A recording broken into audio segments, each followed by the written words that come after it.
Welcome students, मैं प्रीतेश शुक्ला आप सभी का स्वागत करता हूं आपके अपने यूट्यूब चैनल जनरल अवेयरनेस में। सो फ्रेंड्स, आज हम शुरू करने जा रहे हैं पार्टनरशिप अकाउंटिंग। पार्टनरशिप इंट्रोडक्शन से हमारी यहाँ पे कंप्लीट सीरीज रहेगी। Introduction, goodwill, reconstitution, admission, retirement, death, dissolution, यानी हम कंप्लीट पार्टनरशिप अकाउंटिंग इसमें करेंगे। आज का हमारा जो टॉपिक होगा वो होगा पार्टनरशिप इंट्रोडक्शन से। तो देखिए बच्चे, होती क्या है पार्टनरशिप? आप सभी को बेसिक टर्म है पार्टनरशिप, हम सभी यूज भी करते आए हैं। यहाँ पे क्या है, थोड़ा सा बस हमने इसको कैसा है भाई, मतलब एक थोड़ा टर्मिनोलॉजी यूज करनी है जो हमारी अकाउंट्स में यूज की जाती है। तो अगर हम बात करें लेमन लैंग्वेज में, पार्टनरशिप क्या होती है? जब दो लोग, हम सब नॉर्मली दो लोगों को इन्वॉल्व करते हैं कि जब दो लोग मिलकर कोई बिजनेस चलाते हैं उसको हम क्या बोलते हैं? पार्टनरशिप। यहाँ पे क्या चीज है, यहाँ पे इन्होंने इसको थोड़ा सा मॉडिफाई कर दिया। क्या बोला है? दो या दो से ज्यादा, कम से कम दो चाहिए, दो से ज्यादा भी हो सकते हैं। नंबर ऑफ पार्टनर्स कितने होने हैं मैक्सिमम, उसकी अलग केस है, उसके ऊपर भी हम अभी बात करेंगे। पहले हम बात करते हैं भाई डेफिनेशन ऑफ पार्टनरशिप क्या है। तो क्या बोलते हैं हमारी बुक में, हमारा पार्टनरशिप एक्ट कब का है? Indian partnership act 1932। ये वो एक्ट है जिसके अंडर में हमने पार्टनरशिप की अकाउंटिंग करनी होती है। कोई भी केसेस होते हैं तो इसके अंडर में ही क्लियर किए जाते हैं। पार्टनरशिप की डेफिनेशन क्या बोलती है? Partnership is a relation between persons.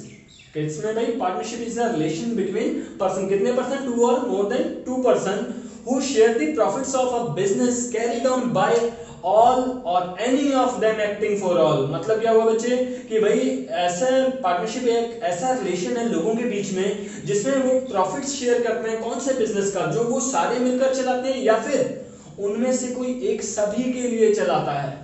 ये बात क्लियर है बच्चे? अभी देखिए इंपॉर्टेंट चीज क्या चीज आती है। पार्टनरशिप आपको पता है थोड़े बहुत फीचर्स जिसको हम बोलते हैं, फीचर्स होते क्या, कैरेक्टरिस्टिक्स होते क्या, आप सभी रखते हैं, पता होना चाहिए। मतलब भी कुछ ऐसे पॉइंट्स जिसकी हेल्प से हम किसी की पहचान करते हैं। सपोज मैं बात करता हूँ, हाँ भाई मैंने किसी पर्सन की पहचान करानी है, आपने किसी पर्सन की पहचान करानी है, तब आप उसको कुछ हुलिया बताते हो, यार वो लड़का जो थोड़ा लंबा सा था, इस बाइक पे आता था, ऐसे कपड़े पहनते। ये सभी क्या है? फीचर्स होते हैं। ऐसे ही पार्टनरशिप के फीचर्स हैं। क्या फीचर्स हैं? कुछ बेसिक से मैंने बोलता रटो, अपनी तरफ से बनाने की कोशिश करो, डेफिनेशन में से ड्राइव करो। पहला फीचर क्या बोल रहा था आपको? टू और मोर देन टू पर्सन। बिल्कुल बेसिक है बच्चे की, कम से कम दो या दो से ज्यादा इंसान होने चाहिए, वही तो पार्टनरशिप कहलाएगी। दूसरी बात क्या बोलते हैं आपको भाई? Sharing of profits. जब तक आप प्रॉफिट शेयर नहीं करते आप उसको कैसे पार्टनरशिप बोल सकते हो? अगर आप सैलरी पे हो तो आप एम्प्लॉय हो गए, आप ओनर ऑफ द बिजनेस नहीं बने। इसलिए वहां पे क्या चीज होना चाहिए? शेयरिंग ऑफ प्रॉफिट्स होना चाहिए। तीसरा आपको बोल दिया जाता है लॉफुल बिजनेस। बिल्कुल बच्चे, अब बॉम्ब बनाने के लिए अगर आप पार्टनरशिप कर रहे हैं तो भाई हमारा एक्ट उसे रजिस्टर नहीं करेगा।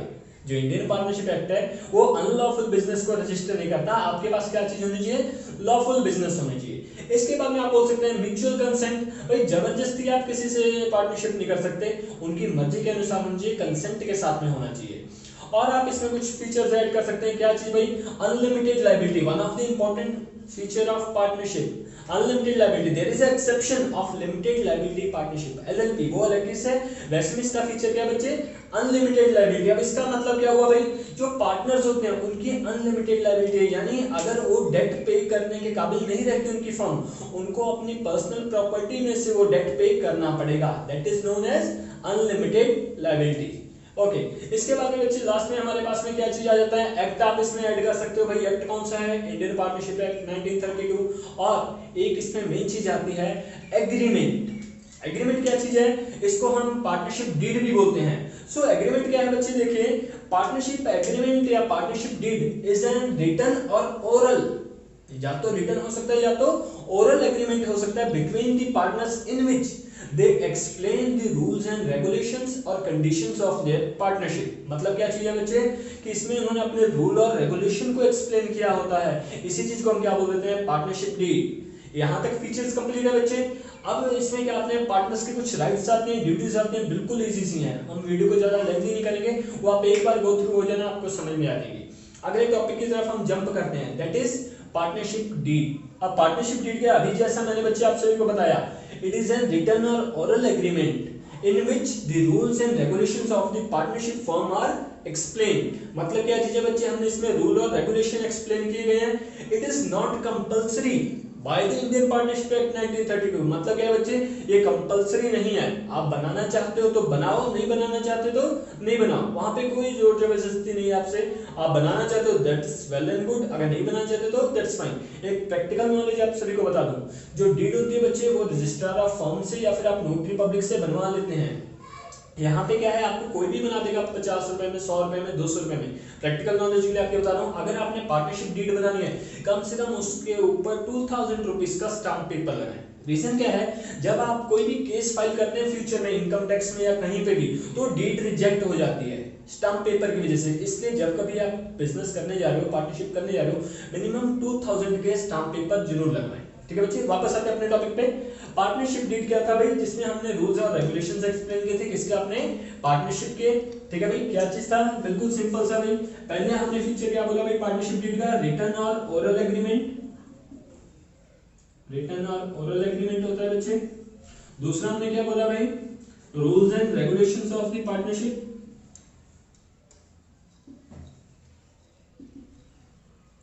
ठीक है बच्चे। तीसरा हमने क्या बोला भाई, इट इज नॉट कंपल्सरी।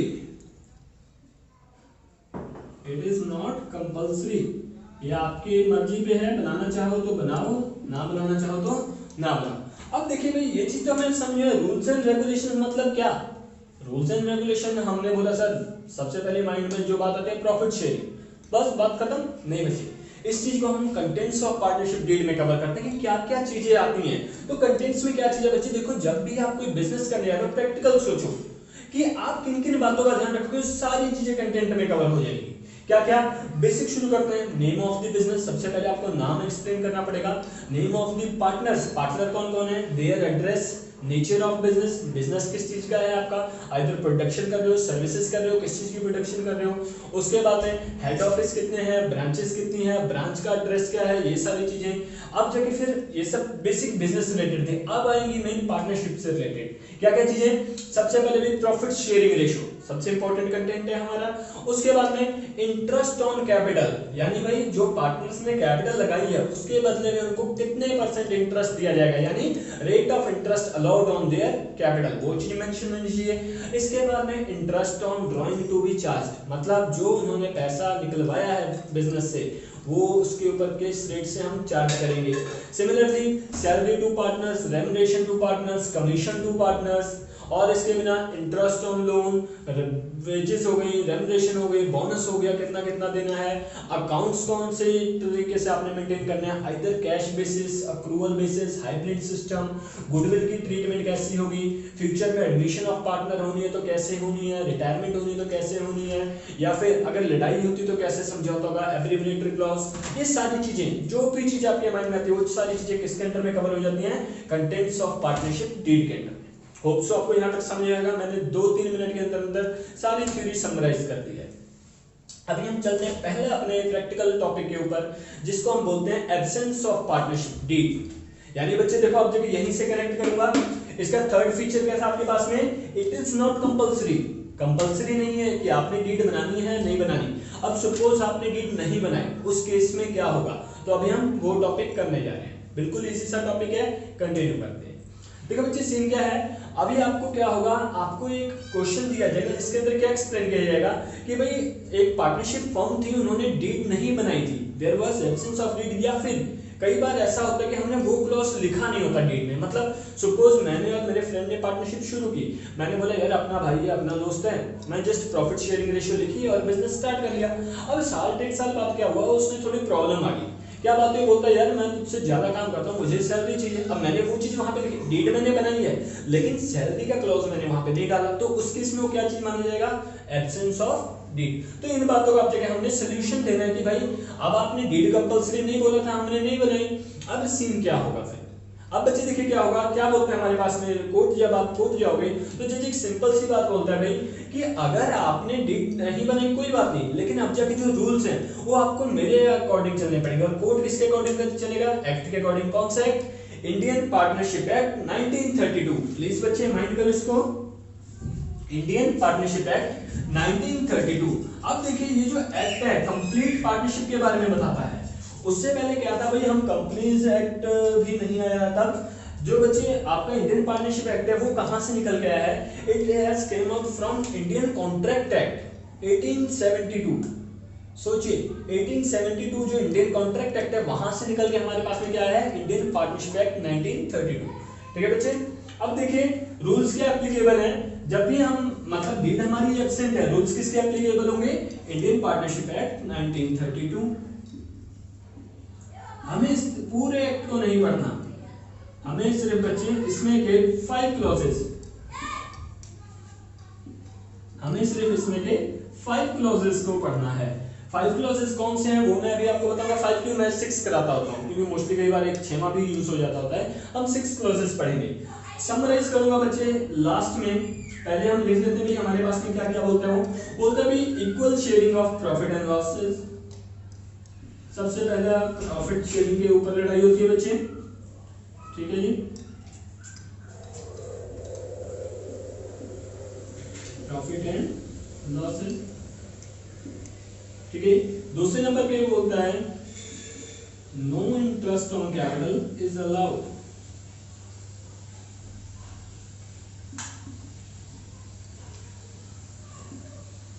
तीसरा ये बोलता है बच्चे no interest on drawing is charged.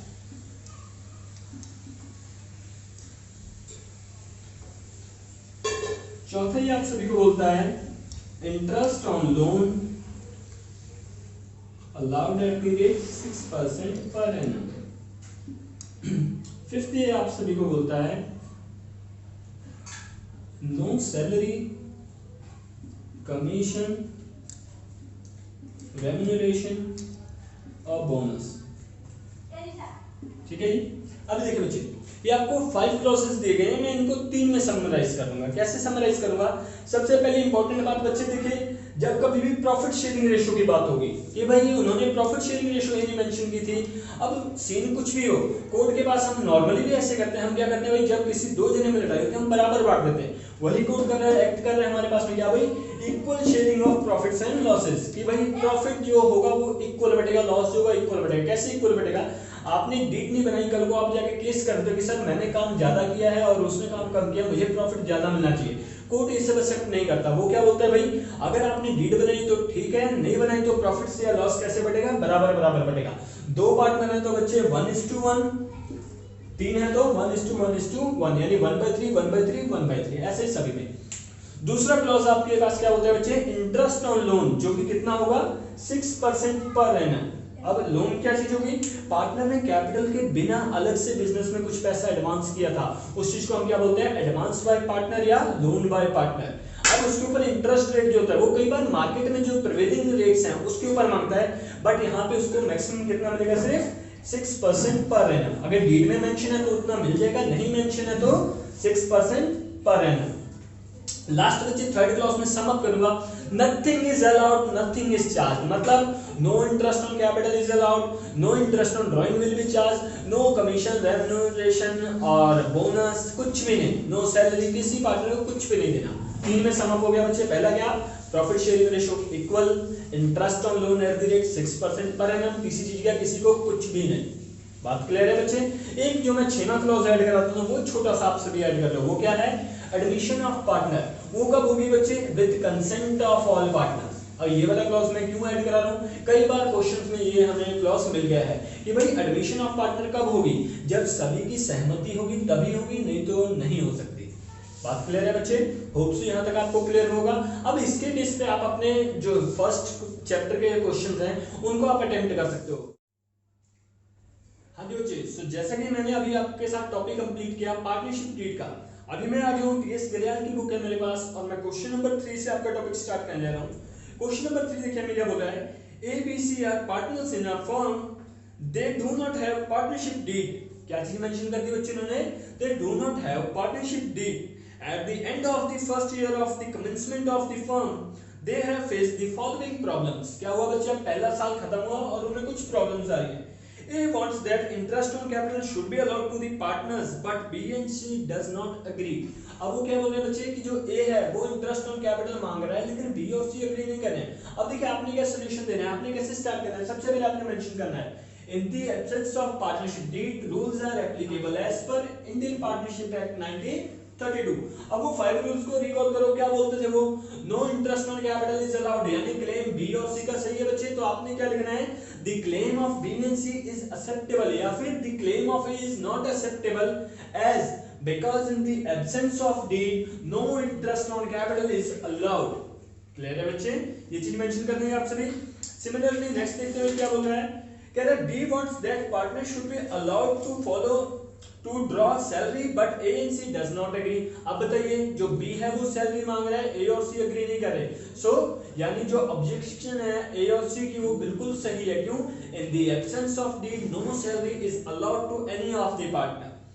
Next बोल रहा है she wants the loan given by him to the firm should be bear interest at the rate 10% per annum but A and B do not agree। अब आप सभी comments में बताइए फटाफट क्या होना चाहिए?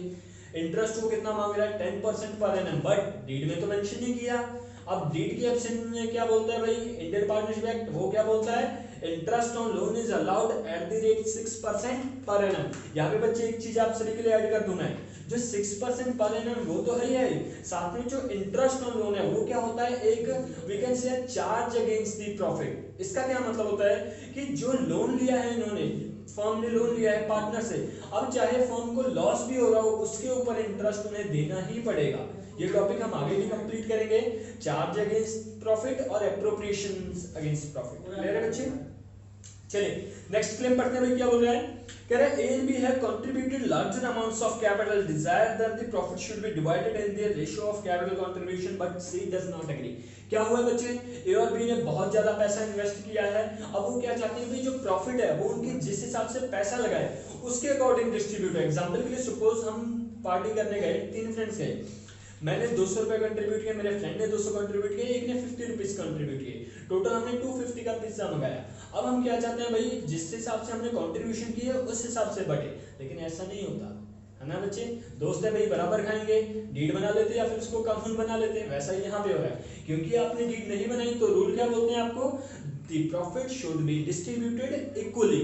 वही यहाँ पे होगा बच्चे, क्या भाई claim of C is acceptable या फिर A or B is not acceptable as in the absence of deed. Rules are applicable as per Indian Partnership Act 1932 and profits will be distributed equally। यहाँ तक done है बच्चे? यहाँ तक आप complete कीजिए, इसके साथ के आप और क्वेश्चंस प्रैक्टिस कर सकते हैं। आज के लिए इतना ही, थैंक यू।